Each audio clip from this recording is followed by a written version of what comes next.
Hey, what's up everybody? It's Danny and we're up here in the plant lab. Today is Saturday, March 28th, and got a lot of stuff in here that we're actually going to get planted out today. So number one, broccoli. Number two, lettuce and arugula, and then green onions and spinach. So I think those are pretty much the only things we can get going today. Also going to cut up potatoes and get them prepped for planting tomorrow. It's supposed to rain sometime today, so we're just racing against the clock to get everything planted out. So we'll meet you out in the garden.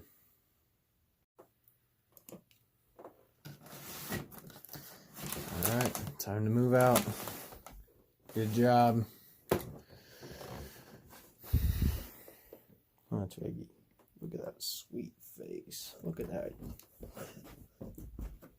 You want love? Hold on. Jesus.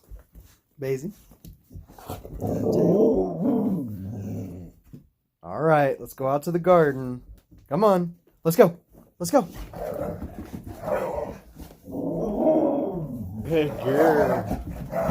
Okay, cut it out.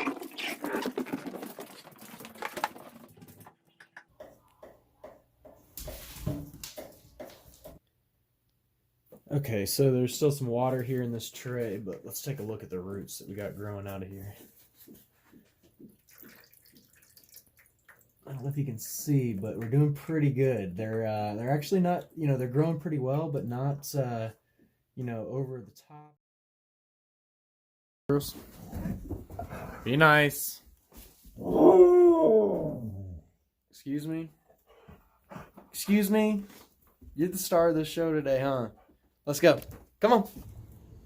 All right, so we're out here in the garden, and as you can see, I got all the ground cover laid, all the root pouches laid out in pretty nice and neat rows, other than this guy here in the middle. So I was originally planning on having the broccoli here in the middle with the lettuce, the spinach, the arugula, but ended up with an extra row right here. So broccoli's gonna go here. And then last thing would just be the green onions, and we'll probably plug those in with the broccoli, just give some extra companion plant benefits, maybe a little pest deterrence as well. So gonna get that done here before it rains. All right, look at that root development there. So you can see it's nice, not really any circling roots. A lot of feeders coming off that. So nice thing is, you don't have to worry about harming the plant. You just dig in and drop it in.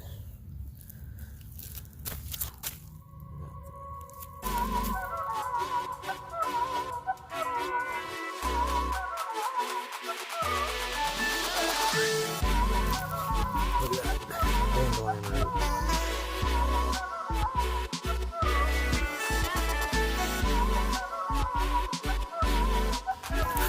Last one down here.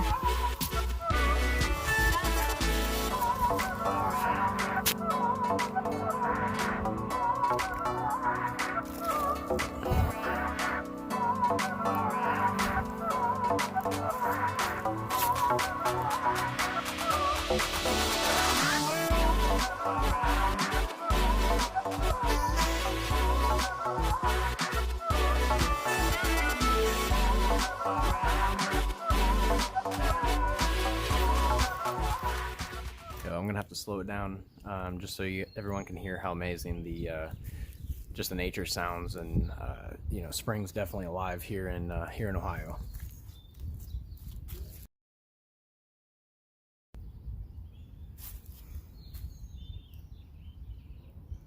Planted on February 19th. Today is I think it's March 28th. So about 2 months. 8 weeks these guys were growing. Pretty good results, so hoping to get the same with the rest of the stuff we got growing. All right, so just finished up planting out the broccoli. So we've got it going down this row here, down this row here, and then kind of just situated here in the front. Oh, looks like we forgot one, but look at these plugs. They look amazing. And this is a kind of a crappy looking plant too, but the roots are amazing looking. shit, sorry. I don't know what's more amazing, like just being out here in shorts here at the end of March, or you know what, I mean, it's just super nice weather today. We had snow last week, so really just counting our blessings. You know, stuck at home, quarantined during this crazy time of the world.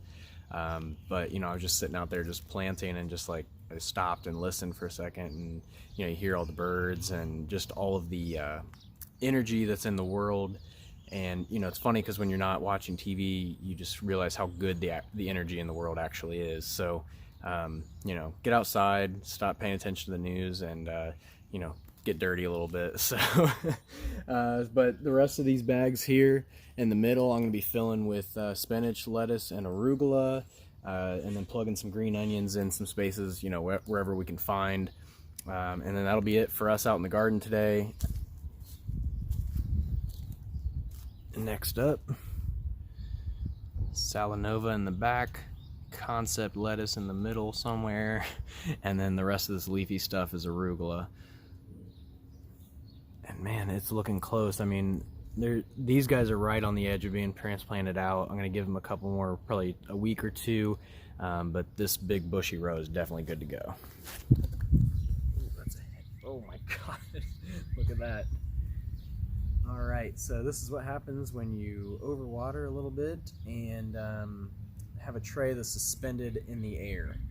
So the water ran through, collected on the bottom, and the roots grew straight towards it. So, but otherwise, you know, really, really healthy, dense looking, luscious roots. So it's gonna be interesting.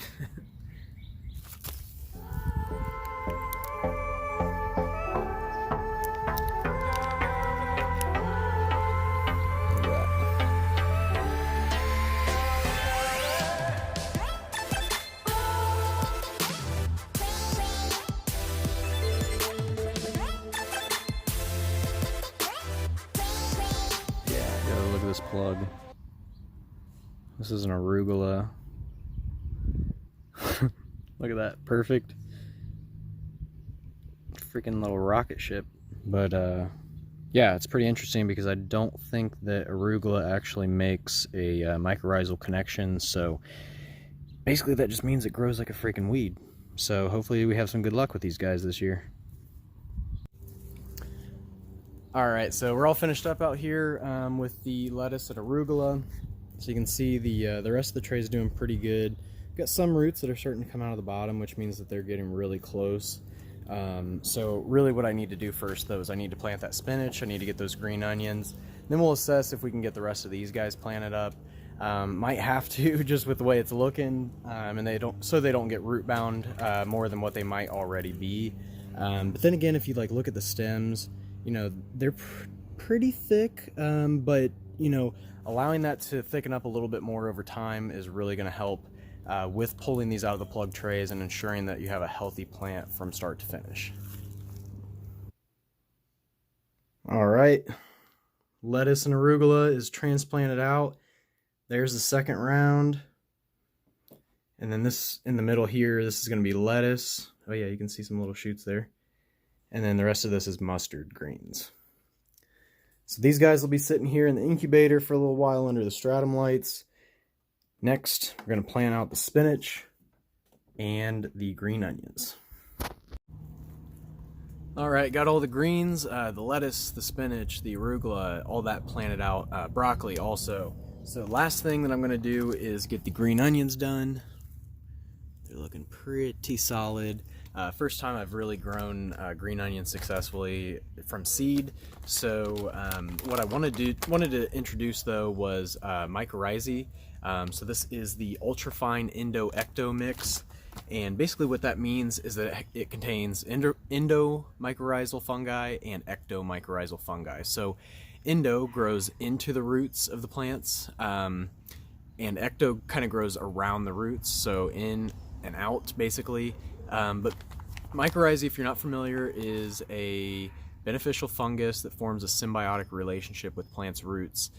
So it forms a relationship with about 95% of plants, but things like brassicas, so arugula, broccoli, cauliflower, they don't form a mycorrhizal connection, but most other plants do. Since onions are, we want them for the roots, that's what we're going to do here is put a little bit of the mycorrhizae in each one of these pots.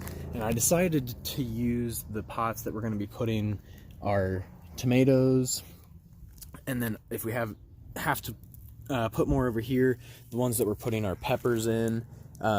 And basically the reason that I'm doing that is just so I can get that mycorrhizal connection kind of established in the pots and in the soil. The great thing about this is that, the reason that you want to use mycorrhizae is that it's going to help your plants uptake more fertilizer, reduce drought stress. It just makes your fertilizer usage more efficient. So you use less fertilizer, use less irrigation.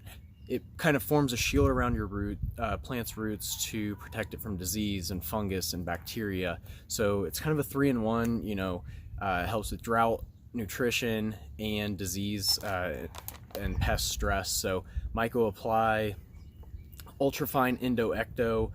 Basically, I'm just using that, the Endo and Ecto, just so we get the maximum benefits that we want, that we're seeking from this, and basically just going to get everything planted up. And I think that's about it for today. So next thing is just kind of getting ready for planting tomorrow. So we're going to get the potatoes prepped. So right now I'm just going to get this done. And if you're curious about this, I'll post some stuff in the description about how much you're going to need to use, and some more details. Little bird just popped up. Watch the video here on the corner of the fence here. But as I'm planting this, what I'll do is I'll do a little voiceover with some more details about mycorrhizae, and some tips to help you maximize or optimize your garden, or your usage of mycorrhizae in your garden this year. So when you're working with mycorrhizae, the most important thing to remember is that you want to make a direct contact between the mycorrhizae and the plant's roots. Mycorrhizae colonizes plant's roots. In this case, the endomycorrhizae will colonize actually inside the plant's roots and cells. Ectomycorrhizae will colonize the outside. And the symbiotic relationship basically forms because the plants give the mycorrhizae carbohydrates and sugars in exchange for nutrients and water, and basically that's how you get all those extra added benefits, plus a robust, healthy root system. Kick. Hey, hey, hey.